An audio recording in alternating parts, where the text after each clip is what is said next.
पर जमींदार बलवंत सिंह के कानों तक पहुंचती है। क्या मालिक, आपको पता नहीं है क्या आज मदन अपने फसल की कटाई कर रहा है? इस साल तो बिरजू ने बहुत अच्छी गेहूं की फसल उगाई है। बिरजू ने जो गेहूं की फसल उगाई है वह तो एकदम से लहलहा रही थी। बिरजू ने उसकी कटाई करना शुरू कर दिया है। क्या सच में? यह तो बहुत अच्छी खबर है कि बिरजू आज फसल की कटाई कर रहा है। चलो चलकर देखते हैं। इस बार तो गेहूं की फसल बहुत अच्छी हुई है। अगर आधी जमींदार साहब भी ले जाएंगे तो फिर भी मेरे पास कुछ तो बच ही जाएगा।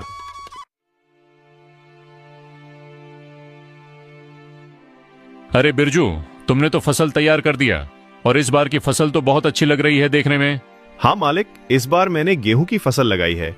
इतनी अच्छी गेहूं की फसल उगाने के लिए इस बार मैंने अपना खून पसीना एक कर दिया है। मैंने दिन रात मन लगाकर इस खेत में बहुत मेहनत की है, तब जाकर इतनी अच्छी फसल हो पाई है। इसलिए अब तो मैंने कटाई भी शुरू कर दी है। अरे ओ बिरजू, ये तो मेरी उपजाऊ जमीन का कमाल है। तुम्हारी मेहनत से कुछ नहीं हुआ है। उपजाऊ जमीन के कारण इतनी अच्छी फसल हुई है। तुम्हारी मेहनत हो या ना हो, फसल तो अच्छी होनी ही थी। मालिक, खेत भले ही उपजाऊ हो, अगर उसमें मेहनत नहीं होगी तो फसल कैसे उगेगी? मैंने बहुत मेहनत की है इस खेत में। ज्यादा मत बोल बिरजू, मेहनत तो किराए के मजदूर भी करते हैं। असली कमाई का हकदार तो वही है जिसकी जमीन है। शर्त के मुताबिक जल्दी से मेरे फसल का आधा हिस्सा निकाल। चल जल्दी कर, मुझे बहुत सारे काम है। मुझे वापस भी जाना है। ये कहकर जमींदार बिरजू से सारी गेहूं की अच्छी फसल लेकर चला जाता है और खराब फसल बिरजू के पास छोड़ देता है, जिसे देखकर बिरजू मायूस हो जाता है। हे ईश्वर, इतनी जी तोड़ मेहनत करने के बाद बस इतनी सी फसल मेरे हाथ आई है। हम गरीबों को लोग ऐसे ही लूटते हैं। इतनी मेहनत करने के बाद भी हमारे हाथ में कुछ नहीं आता है। हे ईश्वर, कब मेरी अपनी जमीन होगी?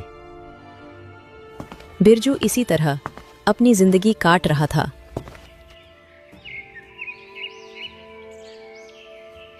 कुछ महीनों बाद बिरजू की बेटी लाली, जो शहर पढ़ने के लिए गई थी, वापस गांव आ जाती है। वापस गांव आने पर जब उसने गांव का नजारा देखा तो उसे बहुत दुख हुआ।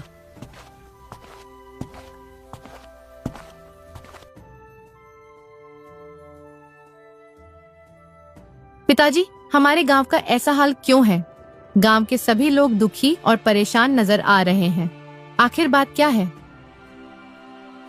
लाली बेटा, इस गांव में गरीब किसान की यही किस्मत है। जमींदार बलवंत सिंह जैसे लोग हमारी गरीबी का फायदा उठाते हैं। मेहनत हम करते हैं और उसका फायदा जमींदार बलवंत सिंह जैसे लोग खा जाते हैं। हमारे पास ना अपनी जमीन है और ना अधिकार। हम गरीब किसान बस मेहनत करते हैं और भूखे रहते हैं। किसानों की ऐसी दयनीय स्थिति को सुनकर लाली बहुत दुखी हो जाती है। पिताजी, आप चिंता मत कीजिए। अब मैं आ गई हूँ और यह अन्याय अब और नहीं चलेगा। आज से मैं आपके साथ खेतों में काम करूंगी और उस लालची जमींदार को उसी की शर्तों में बांध दूंगी। मालिक, अब से मैं पिताजी के साथ खेतों में काम करूंगी।